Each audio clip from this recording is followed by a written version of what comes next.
Hello students, welcome back to my channel. Today I am going to give you 10 latest defense updates. Number 1. Godrej Aerospace to manufacture dry Kaveri engine. Now GA has won an order from the Gas Turbine Research Engine Center GTRE, a defense research and development organization lab, to manufacture 8 modules of 6 engines, with the first engine starting delivered in late 2024, while the company plans to complete the deliveries will be by August 2025.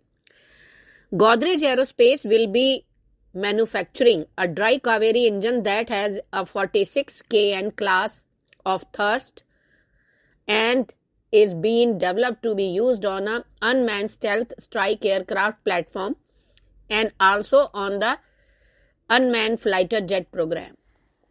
Next, HLFT-42 will be highly customizable to cost nearly half of Tejas Mk1A.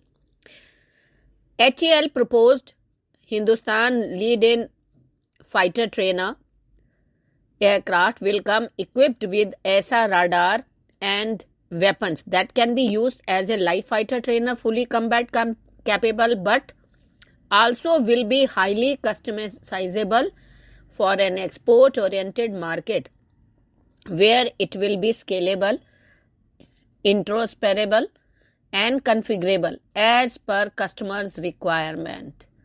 Switching to a metal airframe means it is durable, light, and relatively inexpensive, but ditching composite like mostly carbon epoxy has added advantage, since it will reduce airframe cost by over 30% and aircraft can be priced competitively in the international market. Next, Netra Mk2 to get 4D radar.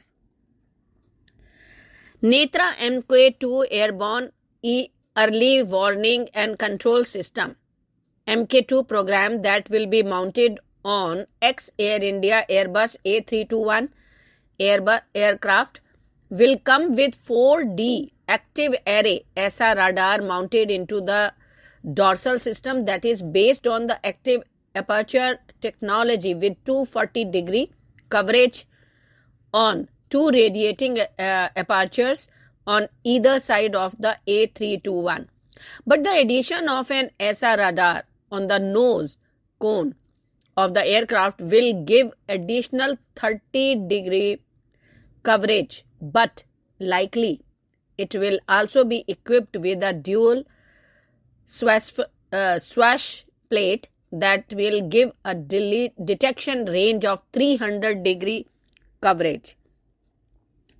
Next, high energy laser pod. DRDO has begun work on developing a high energy laser that can be mounted on attack helicopters such as the Apache AH-64. Some people call it Apache. So Apache AH-64 and Prachand, and can destroy a target before the opposition is even aware of their presence. Attack helicopters become vulnerable as soon as they fire the first round of its weapons. But laser would allow a helicopter to strike with unprecedented precision and precisely applied destructive power. A helicopter, with its ability to hover and move freely in 3 dimensions, is a platform that would allow a laser to target a specific piece of equipment or person at will, kill enemy combatants without harming human shields, and introduce a massive level of uncertainty into hostiles in the open.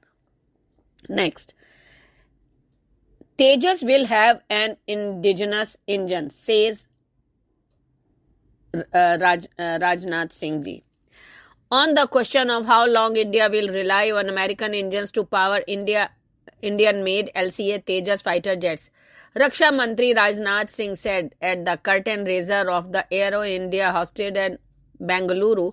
We are working on it. Give us a few time. We will get there. Raksha Mantri Rajnath Singh emphasized that the LCA Tejas will be manufactured entirely in India. Next. At altitude of 13,862 feet, India's first frozen lake marathon to take place in Ladakh. Wow! India's first frozen lake marathon at Ladakh's Pangong Tso at a height of 13,862 feet will be held on February 20th, and the Army and the Indo-Tibetan Border Police have been roped in to implement a proper action plan for the event, a senior government official said on Sunday. The 21-kilometer marathon with Lukung as its starting point will end at Man village.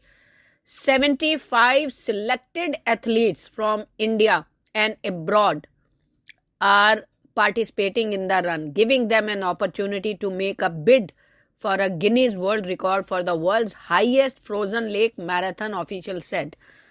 Next, Skydio enters India in collaboration with local drone manufacturer AeroArc. Skydio, a leading US drone manufacturer, has announced that it will enter India's rapidly expanding UAV market through a partnership with local company AeroArc, a solution that will allow it to produce and market its products despite the country's protectionist policies. Skydio announced its drone move to India in a brief Twitter post that has yet to be followed up on with a longer statement. Next, Prime Minister Shri Narendra Modi to inaugurate Aero India 2023, Asia's biggest aero show, in Bengaluru on 13th Feb. He will inaugurate the 14th edition of Asia's largest aero show, Aero India 2023, in Bengaluru, Karnataka on February 13th. Spanning over 5 days, the event on the theme, The Runway to a Billion Opportunities, will radiate and rise of a strong and self-reliant new India by displaying India's growth in aerospace and defense capabilities. The focus will be on showcasing indigenous equipment, technologies, and forging partnership with foreign companies in line with Make in India, Make for the World vision for a secure and prosperous future. Next, India's Archer next generation armed UAV is like Israeli Heron Mk2. The Israeli Heron Mk2 male airframe combined with the Indian Tapas UAS avionics and system will be developed into the Archer next generation, which will fly in the second half of this year and be armed with 300 kg of weaponry such as SAAW and ATGMS. The HAL chief recently confirmed that India is collaborating with Israeli Aerospace Industry IAI to develop an armed male class UAS that can be outfitted with indigenous weapon systems as well as many critical key technologies that have already been developed for the male Tapas class UAS program. Next, Indian Army will receive swarm drone systems. The Indian Army, which awarded a $15 million contract to Indian startup New Space Research and Technologies in 2021 for 100 swarm drones, will soon begin receiving deliveries of the same, according to the New Space Research and Technologies. The contract was awarded through the Army's fast-track procurement initiative, which was launched last year in response to the Indo-China standoff in eastern Ladakh. Thank you.